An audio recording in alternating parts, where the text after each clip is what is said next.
What's going on, Facebook and YouTube? Listen, it's like 1:30. I've been up most of the night, most of the morning, and this whole day has just been crazy to me. Watching that testimony today, I know everybody watched it. It was just phenomenal how many American citizens tuned in to watch this. So I was real glad about that people were at least paying attention to it. So I'm glad everybody watched it. And we're looking at probably, I would say we're 8.5 hours from them taking that vote to see if they are going to vote Judge Kavanaugh into the Supreme Court. I'm going to give you what I think is going to happen before I even go into any of my, who is this here? Oh my God. Okay. So I'm going to go into what I think is going to happen tomorrow. I don't think they're going to confirm him tomorrow. I see at least three Republicans saying, not saying that they can't vote for him or vote no for him. They're just going to, I see three of the Republicans, Senator Flake and the other two women, Collins, and I can't think of the other one's name right now. But I see these three individuals saying, listen, I don't feel right voting right now. And so what we're saying is before we can vote, we would like to see an FBI investigation take place before we vote. And so I honestly do not believe he's going to be confirmed tomorrow. Now, with that being said, I always listen to all the political shows constantly because I like to see their perspective on things, even though their perspectives a lot of times are one-sided. I think that the liberal media is a lot better in trying to disguise their one-sidedness as a two-sided fair perspective, but in essence it's not. They have their view, and the Fox News individuals blatantly over the top have their view. Now, with that being said, I said, I looked at this, I was trying to look at it in a way that these individuals are not looking at it. I was trying to take into consideration what they're not. And when I say what they're not, I mean things that I think that they should obviously know or obviously be speaking on. You don't see it. And so when I looked at this whole thing, especially from last night, I started really watching a lot of the news reports before the well, not last night, but the night before last, because now it is Thursday. So I started watching Tuesday night, and I was listening to a lot of the news reports. When they first started talking about the Republicans bringing in this DA that they were bringing in, was it Rachel Mitchell? As soon as they mentioned her name, of course I got right on the computer, I pulled her up, and I looked at her record. She had been a prosecutor for many years. She also was very conservative. She published for some right-wing publications. She donated to some.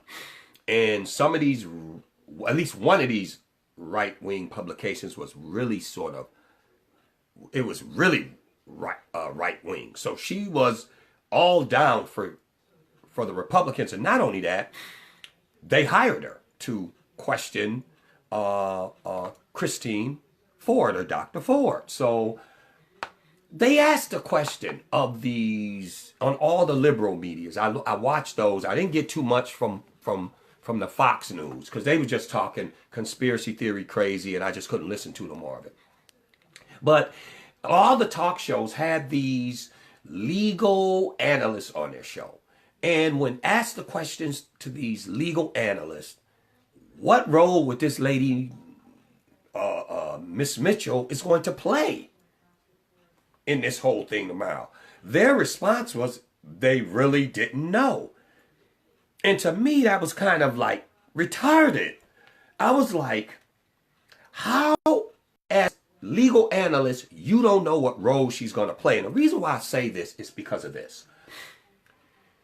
Whether she is working in the court as a prosecutor or whether she's questioning somebody in another environment as a lawyer, she is still a lawyer. And being a lawyer, she is operating under what is called the Model Rules of Professional Conduct. These are federal guidelines that are put in place in which establishes the most professional environment and relationship between a lawyer and their client. They apply to a DA too, because a DA is nothing but a lawyer that works for the state.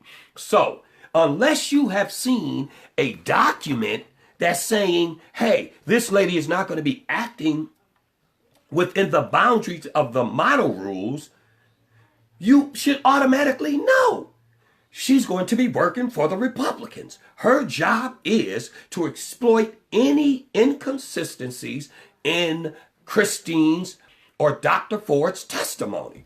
Why would you not know that if you are a legal analyst and somebody's asking you, what is this lady's role going to be? And your response is, I don't know. So to me, that was kind of retarded that all these legal analysts on these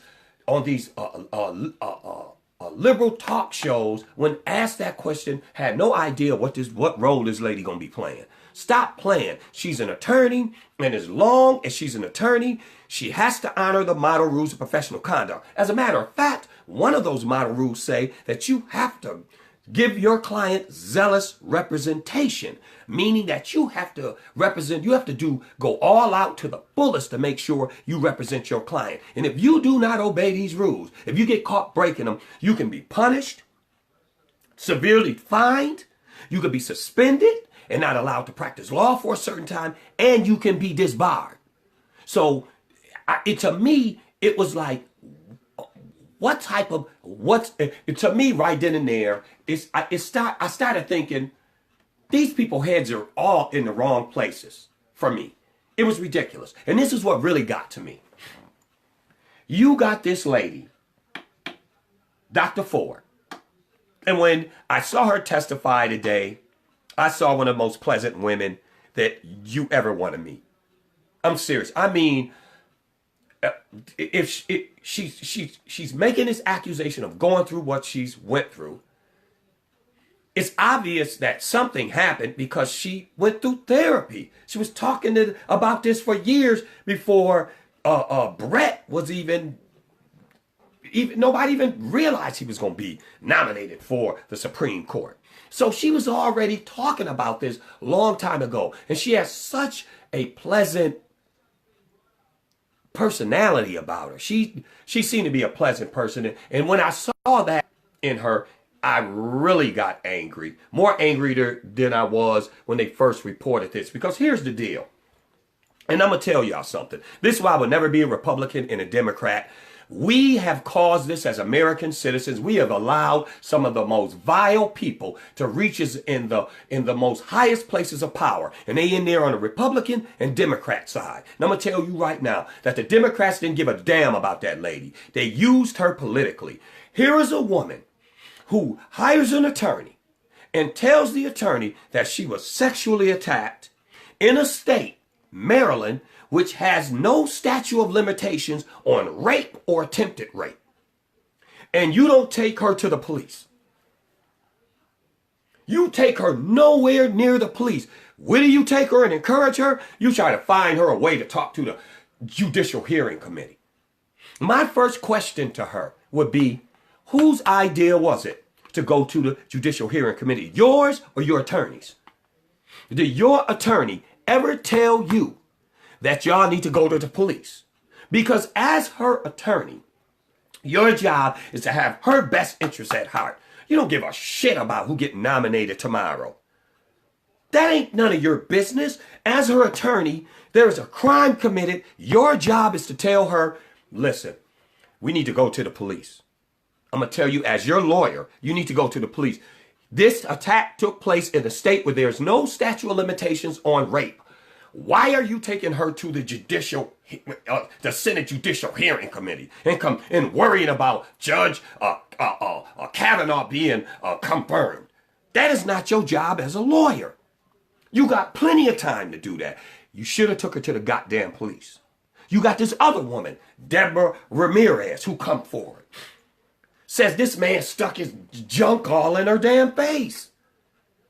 What her lawyer do? Take her straight to the Judicial Hearing Committee. Nobody got on the phone and called the police. Okay? And then you got this guy. Here's this dude right here. Michael Avenatti. Now, when I saw Michael Avenatti for the first time, he was representing Stormy Daniels. And that's the woman who claimed to have slept with Donald Trump, and they paid her $100,000 hush money. When I seen him, and I watched him a couple of times, I said, this guy is sharp. He is sharp. He knew his stuff. He didn't seem scared at all. He didn't seem bullied at all. He acted like he had no fear of Trump at all. He would love to get into a one-on-one with Trump. He was screaming he wanted to depose President Trump because he knew he could take him down. He had no fear of this man. He was real sharp. He got where he was even making these legal predictions about what was happening in the Russia investigation. And he was turning out to be right. I mean, one after the next. He was calling them. And he was turning out to be right. So when I looked at him, I said, wow, this guy is sharp. Then all of a sudden, I turn on the TV. He in Iowa talking about he want to run for president. So I'm looking at this dude like, oh no, Stormy Daniels in trouble. Because now you got a lawyer who's thinking like a politician. And anytime you get a lawyer that thinks like a politician, he makes mistakes as a lawyer. He makes blunders as a damn attorney. So I'm like, furthermore, ain't nobody voting for your behind. Just because you represented Stormy Daniels, man, come on, stop playing. I'll get you some clients. If I find out some woman out here coming to me talking about, yeah, I slept with Trump too, I'm calling Avenatti. I'm telling you, I'm calling Avenatti immediately. But I ain't voting for you, dude. You tripping. Now you talking about you running for president. So now here you get Avenatti. And I said to myself, I said, he's going to make a mistake and he going to get himself in some legal trouble. Because every time you mix politics with law, as a lawyer, you make magnificent blunders. And now he comes up with one of these women who are making accusations against Judge Kavanaugh. And this woman has the most vile accusations of all. She tells Michael Avenatti that she knows this guy. She went to parties where they were gang raping women, getting these women drunk. She never said she saw Michael actually raping one of these women, but she said she saw him prepping punches, meaning spiking them, so they could get the women inebriated. She said she saw him standing in these long lines in these rooms where they had these inebriated girls at, waiting for his turn to go in there and rape one of those girls. And that eventually, because she kept going to these parties, she was eventually raped. And after she was raped, gang raped herself, she never went back. Okay, here is a lawyer. His client just told him she was gang raped and was raped in a state where there is no statute of limitations on rape. And you don't take her to the goddamn police. You take her to the judicial. You try to get her in front of the Judicial Hearing Committee. Come on, dude. Totally thinking political about himself. And you know how I know he was? Because he admitted it. He got interviewed by Chris Cuomo. And I didn't like that interview either. Chris, I'm going to get to that part. Let me stay on point. He got interviewed by Chris Cuomo. Okay? Chris Cuomo asked him, why didn't you take this lady to the police after she told you she had been gang raped? This was Avenatti says. Now, before I say what he said, Avenatti, when he said he had this client, he made, and some of you probably seen this interview that he gave where he talked boldly about himself. All of you who know me know I don't deal in hypotheticals. I have facts. You know, I don't mess around. When I come at y'all, I'm coming at y'all with the truth. I know what I'm talking about and I had the evidence to back it up. Y'all know who I am. Then when Chris Cuomo asked him this question, this is what he says. Well, I don't think that the FBI has the jurisdiction to investigate this. I said, what you mean you don't think? You the guy supposed to know everything. Now all of a sudden your answer is so weak, you don't think? You don't think they have? What did you talk about? Then he talk about, and maybe down the road we might do that. What you mean maybe down the road? And this is what Chris Cuomo does after Avenatti answers that question. Point taken and moved on.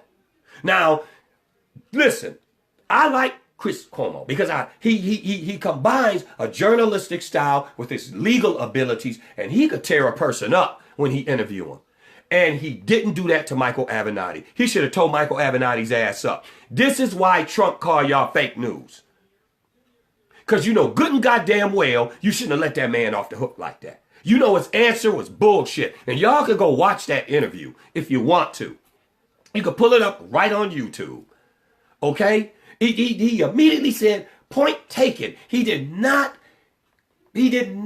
interview this guy tough like he should have. In my opinion, the Democrats once again became the Democrats, and they failed all of these women. They failed these women. They did. They failed them because they should have took every last one of these women should have charges pressed against that man. That man should be worrying about when they're going to show up with those shiny handcuffs and tell him, turn around, put your hands behind your back, read him his rights, and take his ass to jail and set that bail on his ass. That's what it should have been happening. They should have came right to that hearing, that Senate Judicial Hearing Committee today and told him, turn around, put your hands behind your back. Bottom line. So in my opinion, the Democrats just failed them. It was obvious they didn't have these women's best interests at heart. They used them. And the Republicans definitely didn't give a damn about the women. I don't even think they care about Kavanaugh, though. I just think they just want to beat the other side. They've gotten to such levels of hatred for each other that they've become maniacal in their actions in what they would use to be able to inflict some sort of political damage or score some sort of political points on the other side. Period. Now, I watched these two interview today. And this lady that they hired to ask the questions of Dr. Ford, she did a very good job. You know, she did. But once again, here go the Republicans were stupid. When they said that they were hiring a prosecutor to question this lady, I immediately said to myself, uh-oh, we're going to have an FBI investigation. Then the Republicans are about to have an FBI investigation. The reason why I said that is because a prosecutor has a symbiotic relationship with the police department or law enforcement. It's impossible for them to do their job without them. What I mean is that the police get out here, they do the investigation, they gather all the information, they gather the information of witnesses, all the facts, evidence, they turn all this over to the DA, and the DA take that information and turn it into a weapon of prosecution on this individual who is been arrested, accused, indicted, or whatever. Okay, so you cannot have an effective DA without having some sort of investigation of law enforcement, because them two work together. That's the symbiotic relationship between law enforcement and the DA's office. So when I realized that they were not planning on having, that the Republicans were not planning on having an FBI investigation, but you was going to have a DA question this lady, I said, how stupid could they be? How effective do you think this lady going to be then if y'all not going to get no facts for her to turn into the weapon necessary for her to do what she got to do? So her hands was tied. So based on the stupidity of the Republicans, I think she did as good a job as she could have done. Because they were stupid as shit to put a prosecuting attorney out there to question this woman and try to find inconsistencies in this woman's story or allegations when you didn't even have a proper investigation where she could look at the information and say, I see flaws here, I see exploitations here, I see, oh, I'm about to tear her up. None of that was done. So the Republicans showed a huge amount of stupidity too. Now, I'm going to get to this Judge Kavanaugh. I'm shocked. Here's the thing with me. I watched his interview on Fox, okay? And when I saw that interview, I was like, it was just so, even if he didn't do it, it was just disingenuous the way he presented himself. Because he was like, Mary had a little lamb. Its fleece was white as snow. Everywhere Mary went, the lamb was sure to go. Now, why am I saying this? Because I'm the lamb. I'm the little white lamb. I'm little boy blue. I'm a nice guy. Stop it. You in your yearbook talking about you belong to the 100 keg crew. Okay? Why would you? It made me look at him and say, why are you doing that? You was a party animal. Okay. That don't make you a rapist, dude. So why are you, when evidence already out there exists, why are you trying to sell us this choir boy image of yourself? Why are you doing that? For me, I was like, okay, he's being disingenuous. So now I'm suspicious. Why are you doing this, man? What do you really have to hide? So what? You drank beer. All of us did when we were young. When I was in college, man, please.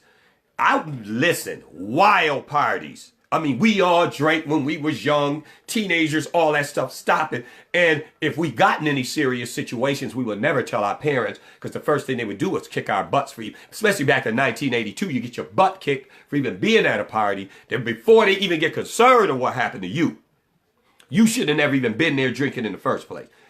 I'm telling you, I was a teenager in that environment. I had teenage friends. Our lives was all under threat if our parents found out that we was at a party doing anything close to drinking or getting high or anything. So I can't understand why he was being that sort of disingenuous because it just didn't make sense. Then when he came in and testified today or yesterday, because today is Thursday, and he was screaming and yelling. The first thing I did is rear back and looked at the TV. Now he's taking me down a whole nother road of that opens up a whole nother can of questions because he's screaming and he's yelling. And I'm like, dude, okay, I could understand you're mad because you're being accused of something you claim you didn't do. I'd be mad too. I'd be done punched a hole in the wall in the house. I might cry, but I'm not going to do that in front of the Senate Judicial Hearing Committee because I'm trying to get on the Supreme Court, meaning I have to keep a certain temperament about myself. I watched the Anita Hill and Clarence Thomas hearings. Okay? Anita Hill came across very, very credible. And Clarence Thomas, when first time I looked at Clarence Thomas, he did strike me as the type that would, yes, he would, if he could, he would crack on Anita Hill. Because he wasn't that good looking and Anita Hill was fine as hell. And I know why Anita Hill told him she's not dating him, because she didn't like the way he looked. Okay. He was short. He was, he wasn't attractive. He had them glasses. They had to go. And Anita Hill was tall and stunning. So I know why she told him no. She probably said, we work together as a professional. I don't want to, jeopardize our professional relationship. But she probably was like, ugh. Because if he looked different, who knows? But she said no. And he did look to me like the type that would definitely like that type of woman. What extents he would go to, that's another story. But he did look to me like he was that type. Soon as I seen him. But anyway, his demeanor was cool, calm. He had very tough questions thrown at him, and he answered them. And the only thing that he said, it wasn't even in a disrespectful tone when he said, this is a high-tech lynching. That this is what happens. I'm being the example to all blacks in America, the uppity nigger. When you want to be the uppity black man, this is what's going to happen to you. This is what we're going to do to you. And he said it in a serious, calm, stern demeanor. He never got loud. He never got belligerent. When I looked at Judge Kavanaugh today, just screaming, crying, blubbering, I said, dude, come on, man. You're trying to get on the highest court in the land. You already, to me, I wouldn't put you on the Supreme Court just by listening to your opening statement, because you have conducted yourself with a demeanor. And some of the things he said that this is the Clintons trying to get revenge on him. Now, he did work with Ken Starr. When Ken Starr tried Clinton in a hearing, Clinton got impeached behind the Monica Lewinsky stuff. So he said this was the Clintons trying to get revenge on him.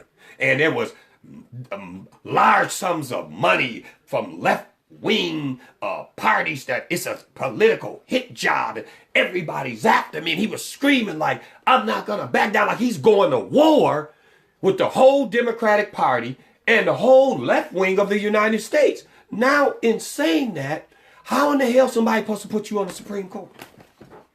You supposed to be partisan. I mean, you're supposed to be bipartisan, not partisan, dude. You just made a statement that basically said, I'm about to fight all y'all. Half the country is your enemy. And I'm supposed to now want you to go to the Supreme Court? Hell no. I'm not a Democrat. But hell no, I don't want you going to the Supreme Court if you looking at already you announcing that in a wild conspiracy theory sort of fashion, you are announcing that half the country is your enemies now. So for me, it ain't even whether, before I even heard him give testimony, I was already saying, who in the hell put this guy on the second highest court in the country? How the hell did he even get there? This dude is a nut. He is a nut.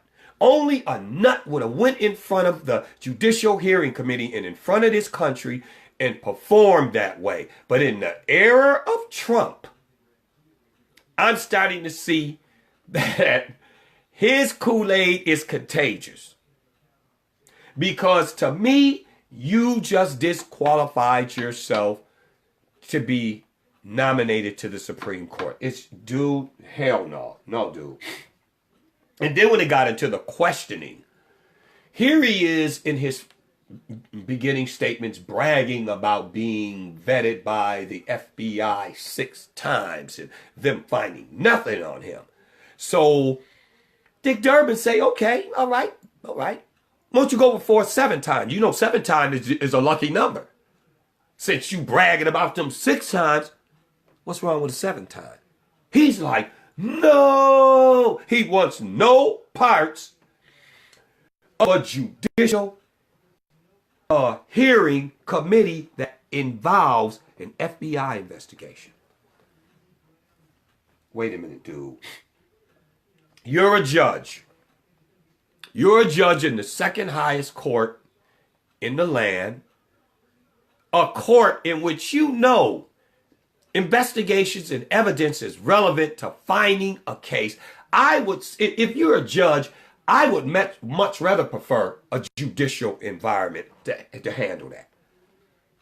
Because that's what I'm used to. Because I know in that type of environment, all the information can be flushed out. People can get cross-examined. And if you lie, you can be punished severely. It's the best way to clear your name. So as a judge, why are you saying no? Why are you evasive? He didn't say no, but he might as well. Because his body language said no, no, hell no. while other words was coming out of his mouth. And eventually he got to the point where he couldn't even speak anymore. He just reared back in his seat and he looked at Senator Durbin. And he had a look on his face like, I just fucked up. And I don't mean to use that French, but that's the way the look on his face was. He was looking like, I just fucked up. And then the female senator, can't think of her name, began to question him. And she asked him the same thing. And she began to ask him, was there ever an incident where he drank so much where he passed out and he didn't know what happened? And he flipped on her. Totally disrespected her. And I'm grabbing my side of my head like, dude, that's why the fuck you in here right now. That is why you sitting in this hearing, because women made allegations against you that not only do you not respect women, but you will violate them. And the first person you get the most belligerent with is the female in the room. That told me something. That told me something. And she explained to him, the only reason why I'm asking you this, and I never touched this stuff, is because my father struggled with alcoholism. And he still disrespected her. Still did come back in and apologize later. But man, I don't want to hear that. You in there because the accusations against you is that you don't have respect for women. And what do? You disrespect the first woman that questioned you. That told me a lot about him. I started looking at him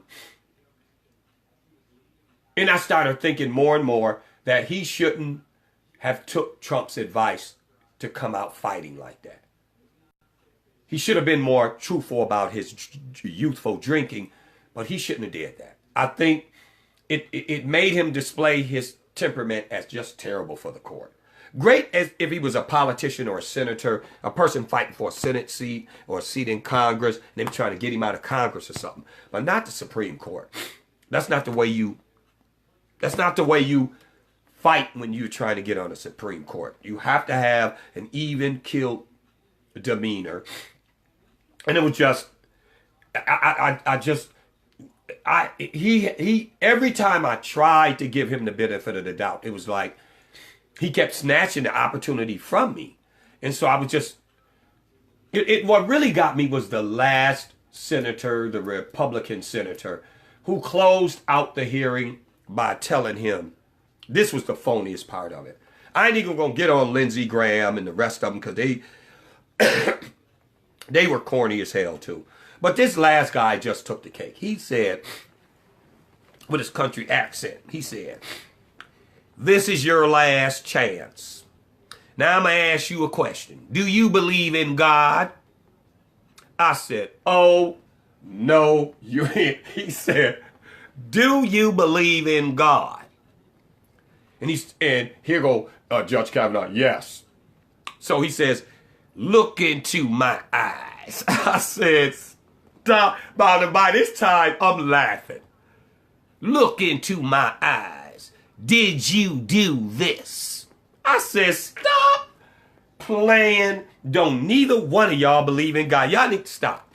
That right there was the phoniest icing on the cake.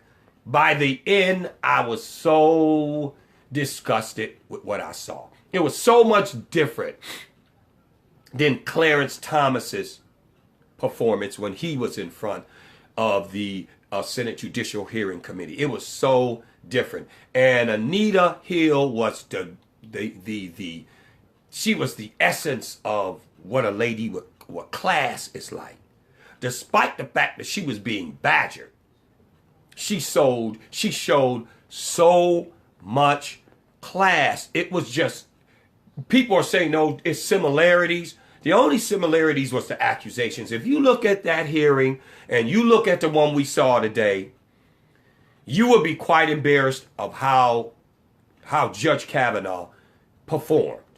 It to me, you know, I just don't have words for it. I'm still shocked. And what is so bad about what I'm seeing is that whichever way this go, we are heading into an era in which things are going to be extremely bad between the Republicans and Democrats, almost it's on a hatred level now, but it's going to get even worse. And we already got strong hardcore Republicans and strong hardcore Democrats that are willing to kill for the beliefs that they have in their heads. These people are facing death threats. We are slowly going into an era where there are going to be there are sects of Americans right now that are ready to go to war. I'm talking about civil war breaking out in this nation. Amongst these two factions, they are ready to load their guns and start killing each other. All because they have allowed tribal politics to govern their intellect instead of the Constitution and the preamble to the Constitution, which tells them their duty as an American citizen. They've put that aside to allow this sort of tribal, partisan politics, which is loaded with hatred throughout the politicians that we have in Washington, to the media sources who report on them, all the way down, trickling down to the people, to the point where we've already seen violence. We've seen Republican senators shot at a baseball park. Shot. And however this go, it is going to get even worse. Now, like I said, I don't believe he's going to be confirmed tomorrow.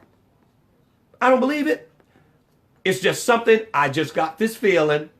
Senator Flake and these two women are going to say, we refuse to vote until we have an FBI investigation, and he will not be affirmed. And if he is affirmed, he will be the only Supreme Court judge that will be under constant death threat. I'm telling you. We are heading into a time where there are certain large groups of American citizens, they are ready to go to war with each other. That's why, and like I said, in my opinion, we have Republicans and Democrats.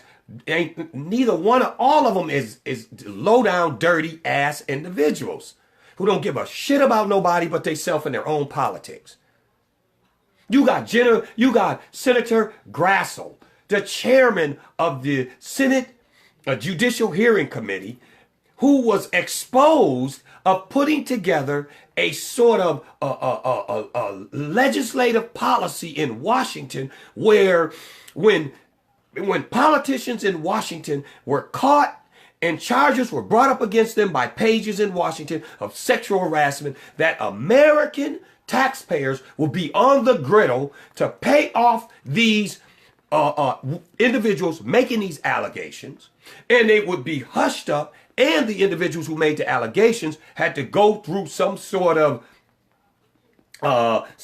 counseling. And I know what the counseling was. It was keep your mouth shut counseling.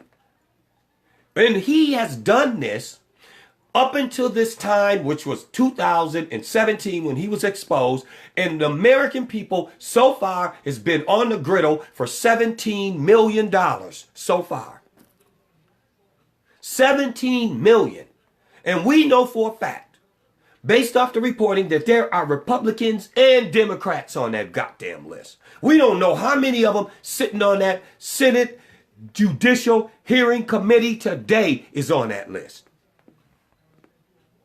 So all of them dirty.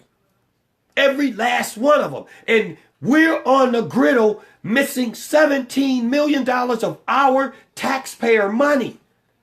What type of man will put together a policy that encourages and protects sexual harassment? Because that's what you're doing. Come on. How do you put together a policy like that that allows these individuals to offend and nothing happened to them? And if nothing happens to them, they offend the first time, they're going to repeat offend. Why? Me and you going to pay for it as American citizens.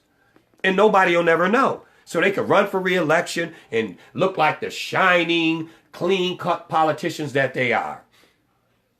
And they got the nation, they got American citizens in this nation on the verge of going to war with each other. Bloodshed is about to take place for these low-down individuals. And this is our fault.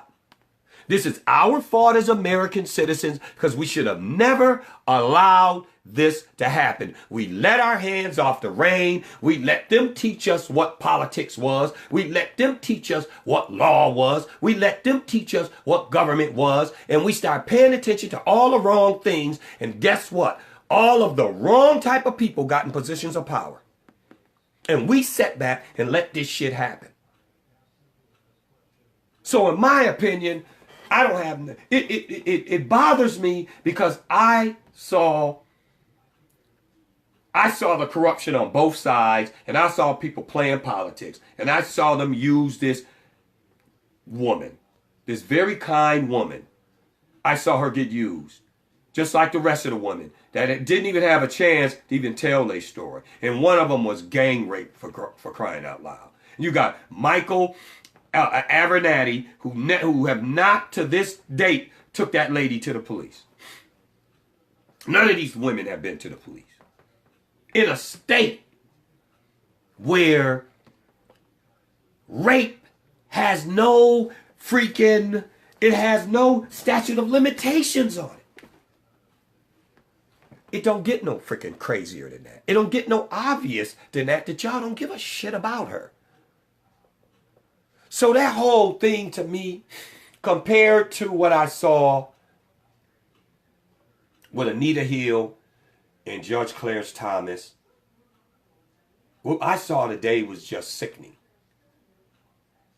It was sickening to me. She's surrounded by all these people, and all of them got a political agenda. None of them took her to the police department. It just, to me, it just made me physically sick, the whole thing. So Republicans and Democrats, to me, they ain't neither one of them worth a damn.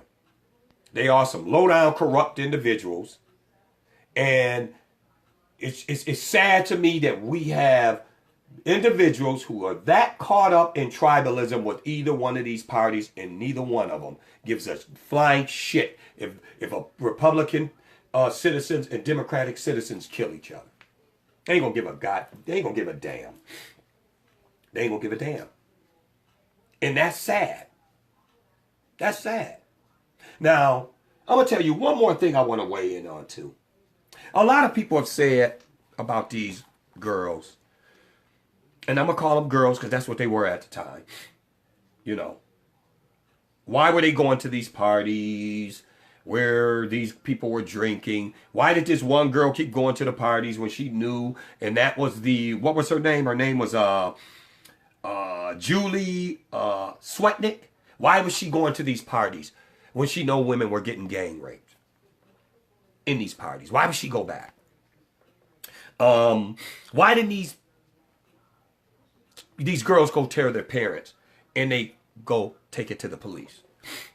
I'm going to tell you something. I'm going to tell you why. The answer is simple. It's because they were young, and when you're young, you stupid as shit. Okay? Stop bull crapping. All them politicians know that. And when you're young, you're supposed to be dumb. Damn it. Your parents protect you from all of the real things in life. You haven't experienced anything. So you are dumb as hell. You can't even see trouble coming because you've never been out there to experience trouble that your parents didn't see first and stem it off from it affecting you. And all of you know what I'm talking about. You lived in the 20s. You were young. You were having fun. But your 20s was hard, wasn't it? Because you learned a lot of lessons and took a lot of licks upside your head while you learned them. Because you had not experienced the world. And I'm going to tell you something. I lived in 1982. I was 3 years older than Judge Kavanaugh in 1982. And I had at least 2 friends. And I lived in Atlanta, Georgia. No, we had just moved back from Atlanta, Georgia to Buffalo. We lived in Atlanta, Georgia from 1978 to, I think, 1981. And while I was in Atlanta, I had 2 female friends who were raped. And they were raped at parties. Okay? Now, here's the deal. Here's what the atmosphere was like when you got raped in 1981. First, you had to go and get up the courage to tell your parents. You obviously was in trouble because you never should have been there in the first place. Second, your parents struggled with the decision of should you go forward, especially the father. Because for some reason, the men saw it as embarrassing that their daughter had been raped and thought more about themselves. And I'm telling you, this is what I saw. Thought more about their goddamn self than they did about their fucking daughter. The mother had, she had issues too of not wanting to do it and would find reasons to come up with why this happened to her daughter. In a sense of blaming the daughter. Them girls you hung with was hoes. And I told you not to wear this. This is whorish. That's whorish. You know, making her feel like she brought it on her damn self. Okay? And then when the girl do, and the parents do decide to go forward, it's usually a male DA that who represents them. And guess what he come up with? Before that thing go to trial. You know what? They coming out with allegations. They saying that you were kind of slutty. And I'm just going to tell you the truth. If this stuff get out, it could embarrass you. You know, it could embarrass your parents. It could make life hard for you. And you may not want to go through with this. So my suggestion is, let him plead to some bullshit harassment charge that had nothing to do with what he really did to her. Or it's, there's no way we could win this. They're making these accusations about her. Do you want your daughter to understand? They try to find a way to just make it go away. This is what I seen in 1981 and in 1979 when I witnessed two female friends of mine be raped and take these allegations to their parents. I watched what they went through. 1982 was not no, and I'm going to tell you, it was easier in the north. It was harder in the north. But it was harder in the south to do it. Because it was a shame sort of feeling that came over the parents. Some of them just wanted to ignore it.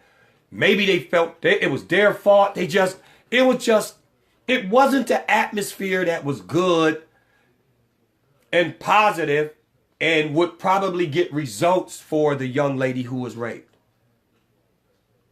And anybody who lived in 1982, whether you was in the South or the North or the East or the West, y'all gotta know what I'm talking about. There's no way you lived in that time. I don't give a damn where you lived at. And you can't tell me you can't relate to what I'm saying right now. This is what I witnessed. I watched these girls cry. You know, I watched them cry. I didn't know what to say to them, but Dad, it's going to be all right. It's going to be okay. It's, you know, that's all I knew what to do. Because it was confusing to me of why her parents was blaming her. Or why would the father be embarrassed? I was like, he should be. I just felt like if that was my dad, my father would burst through the front door and everybody in the house would have their neck broke. The wife, the man who the father of the son, and the son. Everybody's neck been snapped up in there. So I couldn't, for the life of me, understand. And I know that's what my daddy would have did. He would have drove up on you and he'd have killed you. Point blank. Straight up. So I couldn't understand why did this happen to not just one of my friends. I seen it happen to two of them. And in both cases, they found a reason to just try to make it go away when they did take it to court. So I think people who are saying these things, why these women didn't go to the police, they're thinking with grown-up brains and not with the brains of a child. They're thinking in a time in which they live today, not taking into consideration what it was like in 1982. Because if you do that, all your questions would be answered immediately. They did this stuff because they wasn't thinking because they was young and they was dumb. And when you're young, you're dumb. They walk hand in hand. And like I said, you're supposed to be dumb because you know nothing about life. You don't know nothing about the world. You've been protected by your parents. You've never been in a situation where you have to be able to sense danger on your own. Your parents have done that for you. So it's obvious why these women conducted themselves the way they did. So for me, like I said, to me, the individuals who are making these accusations are just thinking with a grown person's mind and not the mind of a stupid young person. And they're not taking into consideration what the atmosphere was like in 1982. Because I'm telling you, I was there. And anybody who lived through that time and was teenager age, you know what I'm talking about. You know exactly where I'm coming from. So on that note, that's my take on this whole thing. And like I said, I'm so ashamed of where the politics have come in our country. And my advice to you is to rethink your political affiliations with the parties that you belong to, because they don't give a shit about you, man. And they all are covered up and got some dirty secret that they hiding. And that's why most of the bull crap that we see is happening and taking place. And nobody's exposing nobody. Why? You gotta be asking yourself, why is it that all these corrupt, vile people keep making it to these high levels of power? It's because they're all covered up in it. And that's the way they like it. Because now you could get away with dirt. Because now you ain't gonna tell on me and I'm not gonna tell on you on the most vile stuff that we're doing. You gotta have it that way. We can't have no Johnny do-gooders up around here. People that's gonna be telling on us. Everybody gotta be covered up into something. And they bring you up that way. They constantly keep you doing something dirty so that you can't tell on what you witness. So rethink your political affiliations. And I'm telling y'all, man, you know, we headed for more bad times. I predicted that we was headed for bad times 11 months ago. You guys remember that post I put up on Facebook, and I told you guys while I was showing you another video of a previous prediction that I made. I was telling y'all that things was going to get extremely ugly between that point and the 2018 election. And the 2018 election was the focal point for things getting extremely worse. There are going to have to be some sensible Americans to turn off the bloodshed that's about to happen. And we're going to have to blame the right people this time, not the American citizens on the left or the American citizens on the right. They have been brainwashed. We have to go after the politicians in Washington that brought us to this point. Period. So with that being said, man, I'm going to let y'all sleep. I'm definitely going to take my behind the bed. It's 2:30 in the morning. I appreciate those who stuck with me and listened to me. I always appreciate y'all when y'all watch my videos. And, you know, like I said, and I'll say it more than I've ever said it before. We're about to be tested. We've got to be our fellow Americans' keeper, man. And I'm telling you, because it's about to get real ugly and is about to slip into a very bloody, violent time in this country. And somebody going to have the sense to be able to stop the violence and reach these individuals with logic and common sense. On that note, you guys, good night. Thank you for listening. God bless you. And once again, be prepared to be your fellow Americans' keeper, because they're going to need you. They're going to need you, man. Peace.